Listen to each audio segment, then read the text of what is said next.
ان کے پروٹوکول نے مجھے بڑا تنگ کیا ہوا تھا. صاحب بزی ہے، صاحب میٹنگ میں. آج صاحب بالکل اکیلے ہیں اور کوئی پروٹوکول نہیں ہے. یہ کیا ہو گیا آپ کو؟ آپ تو جج تھے، آپ کا دبدبا تھا، جیسے چاہتے تھے قلم چلا دیتے تھے. ہیں؟ آپ ایسے ہو گئے؟ آپ اتنے تنہا ہو گئے؟ آپ اتنے اکیلے ہو گئے؟ یہ کیوں؟ آپ یہاں پہ بھی جج ہی ہے نا صاحب. صاحب یاد ہے میں وہی ہوں جس کی بائک چوری ہو گئی تھی. میں آیا تھا آپ کے آفس کے باہر 6 گھنٹے کھڑا تھا، مگر آپ کے پروٹوکول والے تو مجھے اندر آنے ہی نہیں دے رہے تھے. وہ کہہ رہے تھے صاحب بزی ہے. تو آپ یہاں پہ بھی ڈی ایس پی ہے کیا؟ اب آپ ڈی ایس پی نہیں ہے؟ اب آپ کے گارڈ مجھے روکیں گے تو نہیں؟ کوئی مجھے دھکے دے کے باہر تو نہیں نکالے گا؟ ہیں؟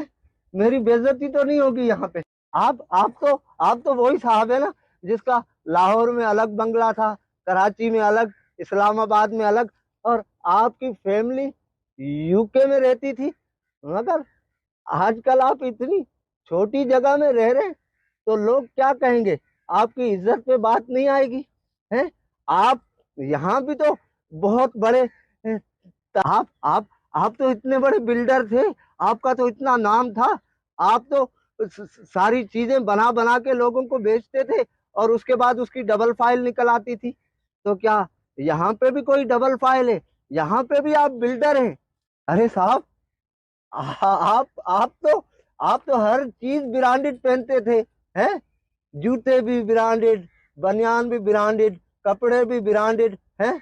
تو کیا یہاں پہ بھی ساری چیزیں برانڈڈ ہیں؟ اچھا یہ بتائیں، یہ جو آپ نے یہاں لگوائے ہوئے ہیں یہ کچھ پودے، کیا یہ بھی برانڈڈ ہے؟ ارے یہاں تو مجھے نہ ڈی ایس پی مل رہا ہے، نہ مجھے جج مل رہا ہے، نہ مجھے برانڈڈ والے مل رہے ہیں، نہ مجھے بلڈر مل رہے ہیں.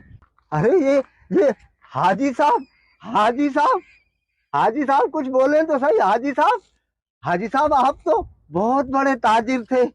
آپ چیزیں اسٹاک کر کے رکھتے تھے اور اس کے بعد اس کو ڈبل ریٹوں پہ بیچتے تھے. آپ یہ سوچتے تھے کہ چیزیں مہنگی ہوگی تو میں ڈبل ریٹ پہ بیچوں گا تو منافع ہوگا. تو یہاں بھی آپ ساری چیزیں کیا ڈبل ریٹوں پہ بیچ رہے ہیں؟ اور کیا یہاں بھی آپ حاجی صاحب ہیں کیا؟ جو آج صاحب مسند ہیں وہ کل نہیں ہوں گے. کرایہ دار ہیں، ذاتی مکان تھوڑی ہے.